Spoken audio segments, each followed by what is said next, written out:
હૈયાના હેતથી જય સ્વામિનારાયણ. ભલા ભક્તો, આજની આપણી વાર્તાનું નામ છે મહેફિલની મજા કે સજા. સર્વને આજે મહેફિલ માણવાનો એક અંતરમાં ઉત્સાહ હોય છે, પણ કેવી મહેફિલ એ આપણે માટે મોજ બની જાય અને કેવી મહેફિલ એ આપણી માટે સજા બની જાય. કેવી મહેફિલ એ આપણા સુખના દરવાજા ખોલી નાખે અને કેવી મહેફિલ એ દુઃખના દ્વારમાં ધકેલી આપે. આ સમજવા જેવો પ્રસંગ છે. ઘણીવાર આપણને એમ થાય કે જેનો ભાણિયો ભગવાન થાય, જેના બહેન દેવકી જેવા મહાન ભક્ત હોય, જેના પિતા ઉગ્રેસન પણ ભક્તરાજ હોય, જેના કુટુંબીઓ પણ પાંડવો જેવા હોય, આવા પવિત્ર કોળમાં કંસ જેવો મહાક્રૂર વ્યક્તિ જન્મો કેમ? આ બધા માટે પ્રશ્ન સળગતો હોય છે. ઘણીવાર ભક્તના ઘરે અભક્ત જન્મે છે અને હિરણ્યકશ્યપ જેવા રાક્ષસને ત્યાં પ્રહલાદ પ્રગટ થાય છે. કારણ છે મહેફિલ. એક નવા એંગલથી વાત કરું છું, ખાસ બધાએ સાંભળવા જેવી છે, સમજવા જેવી છે. આજે સમય મળે ત્યારે ઘણા લોકો મહેફિલમાં લાખો રૂપિયા ખર્ચતા હોય છે. જ્યાં ત્યાં ફરવા જાય, મારે એકના નામ નથી દેવા, ત્યાં લાખોનો ખર્ચો કરતા હોય છે. અને જે મહેફિલમાંથી, જે સેવાથી, જ્યાં દર્શનથી અનંત જન્મના પાપ નષ્ટ થાય, હૈયામાં શાંતિનો સાગર રેલાય, એની માટે કાંઈ કરતા નથી. યાદ રાખજો, જેમ ઝાડનો આધાર મૂળ છે, નદીઓનો આધાર કાંઠા છે, મકાનોનો આધાર એના મજબૂત પાયા છે, એમ જ આપણી વ્યક્તિની માનવતાનો આધાર, આપણા જીવનમાં અલૌકિક સદગુણનો પ્રાપ્તિનો આધાર અને મુક્તિનો આધાર મહિમાએ સહિત ભગવાન અને સત્સંગની નિષ્ઠાનો પ્રતાપ છે. જ્યાં ભગવાન અને સંતની નિષ્ઠા હોય એ એની માટે જીવે છે, અને ભોગની નિષ્ઠા હોય એ ખોટી મહેફિલ માણવા જાય છે. આપણે કેવા એ તપાસજો. એ ઉગ્રેસન મહાન ભક્ત હતો. એની એક પત્ની હતી, એનું નામ હતું પવન રેખા. આપણને એમ થાય કે આ પવન રેખા, ખરેખર પવન રેખા ગમીના ઉડતી હતી. આજે તે આપણે જુઓ ને, ઘણીવાર મોબાઈલમાં ગમીના નથી ઉડતા થઈ જતા. અને માણસ પોતાના કુસ્વભાવે કરીને દુઃખી થાય છે. થોડા દિવસ પહેલા જ એક ભગતે મને એક સ્ટોરી મૂકી હતી, બનેલી સત્ય ઘટના. જે થોડાક સમય પહેલા જ ગોરેગાંવમાં એક સાથે એક 17 વર્ષની દીકરી, એક 15 વર્ષની દીકરી, એક 13 વર્ષની દીકરી, એના પિતા સુખી હતા, સમૃદ્ધ હતા, પ્રતિષ્ઠિત હતા. એના મકાનના 4થા માળેથી ત્રણેય બહેનીઓ એક સાથે કૂદી પડી અને આત્મહત્યા કરી. એનું પાછું લખાણ પણ કરતી ગઈ હતી એ દીકરીઓ. આટલી જ હતી કે એ દીકરીને નાનપણથી રમવામાં આવા મોબાઈલની રવાડે ચડાવી દીધી મા બાપે. આજે બધા જ મા બાપા ભૂલ કરતા હોય છે. એટલે ઓલીને હું મગજમાં ચડી ગયું. એટલે કાંઈ કે હોય ને, ત્યાં કેરિયા, મારે કેરિયામાં ભણવું છે, કેરિયાની વસ્તુ ગમે, એ મોબાઈલમાં એને કંઈક કેરિયા દેશનું કંઈક ગમી ગયેલું કુદરતી વાતાવરણ, એટલે નકરું કેરિયા કેરિયા કેરિયા. જો એ જન્મી હતી ભારતમાં, પવિત્ર ભૂમિમાં જન્મી હતી, જ્યાં સાધુ સંતના બેસણા હોય ત્યાં જન્મી હતી. પરંતુ મોબાઈલમાં એવું ખોટું જોવાને કારણે કેરિયાનું મગજમાં ચડી ગયું.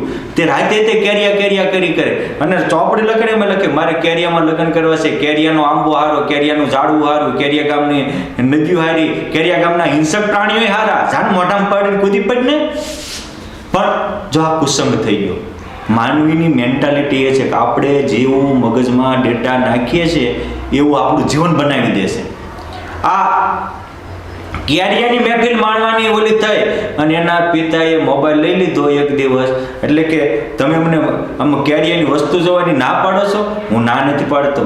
આ મોબાઈલમાં બધું સારું પણ બહુ આવે છે. આમાં જ રામાયણની સિરિયલ આવે છે, આમાં જ મહાભારત કે વિષ્ણુ કે કૃષ્ણની સિરિયલ આવે છે, આમાં જ આજે સત્સંગના અનેક મોટી ચેષ્ટાઓ કુંડળધામથી પ્રકાશન થયેલી છે, લીલાછમ વનમાં વગેરે પ્રસંગો 3D એનિમેશનના માધ્યમથી બહુ સારું આવે છે. પરંતુ માણસ એકવાર ખોટા રવાડે ચડી જાય ને પછી સાચું પકડવું કઠણ પડે છે. માત્ર એના બાપાએ મોબાઈલ લીધો ત્યાં કે આ તે મારો મોબાઈલ લઈ લીધો એની સજા ભોગવજે એમ ચિઠ્ઠી લખી અને તઈને કુદીને મરી ગઈ. હવે મરીને હું અધોગતિ થશે એ તો એ દીકરીઓ હજી મરીને કેટલી દુઃખ ભોગવશે. બીજાને દુઃખ દેનારો કોઈ દી સુખી થાય નહીં. અને આવી રીતે બીજાને દુઃખ દેવા આત્મહત્યા કરે ને પરમાત્મા કોઈ કાળે મનુષ્ય જન્મ પણ આપતા નથી. માટે સાવધાન, ચેતી જાજો. આ મહેફિલની મજા મોબાઈલમાં કેરિયાની દેશની મહેફિલ માણવા ગઈ એની સજા થઈને આત્મહત્યા થઈ.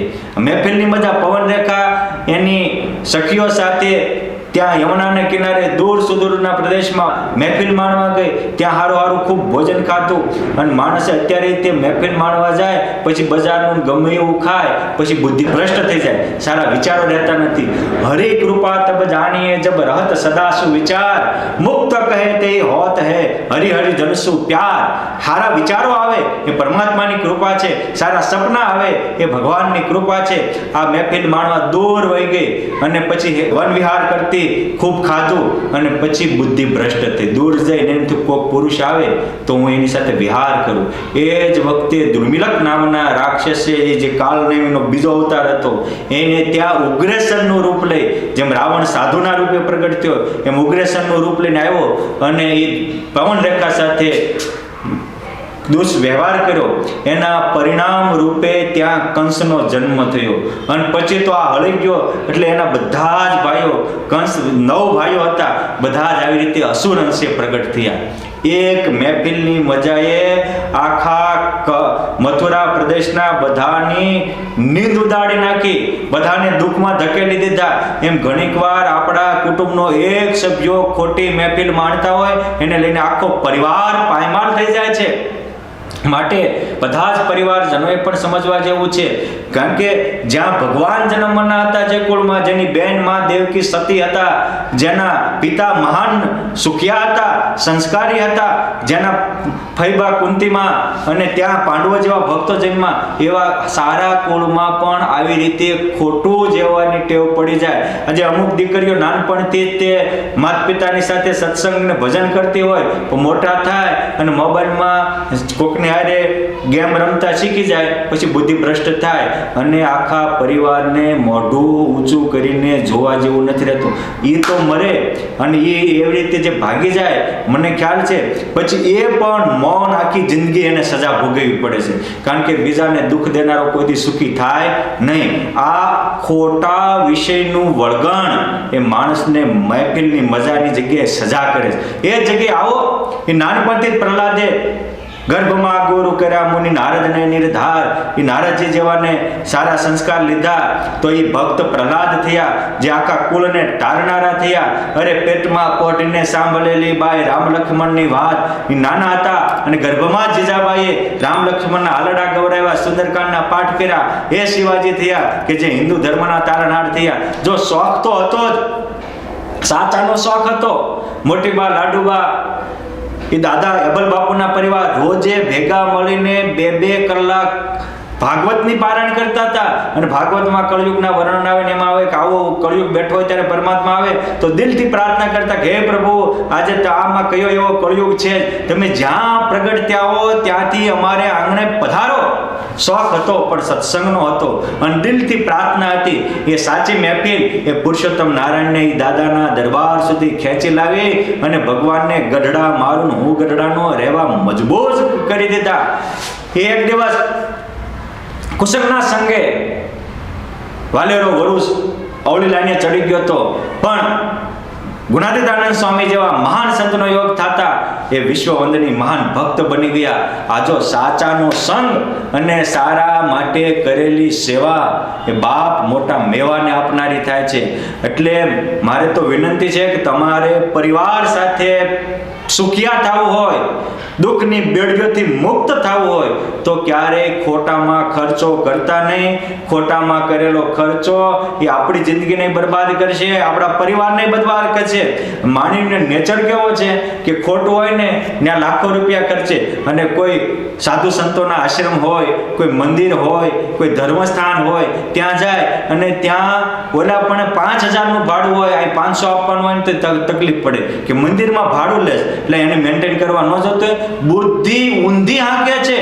માટે બુદ્ધિને સવળી હાંકો કે બાપ આપણે ગમે ને ફેલ ફતુરમાં પાપના પોટલામાં પૈસા વાપરીએ છીએ, એની કરતાં પુણ્યના માર્ગે વપરાશે તો મારું ને તમારું ને કરોડો આત્માનું કલ્યાણ થશે અને જીવનમાં બેડો પાર થઈ જશે. માટે કહું છું કે જેમ સૂર્યોદય થતા આપોઆપ અંધકાર દૂર થઈ જાય છે, જેમ ચંદ્રોદય થતા પુષ્પ ખીલી ઉઠે છે, એમ એકવાર સાચો શોખ જગાવો, સત્સંગનો શોખ, ભક્તિનો શોખ, સેવાનો શોખ, પરોપકારનો શોખ, ફળમાં બેડો પાર કરી દે. જય સ્વામિનારાયણ.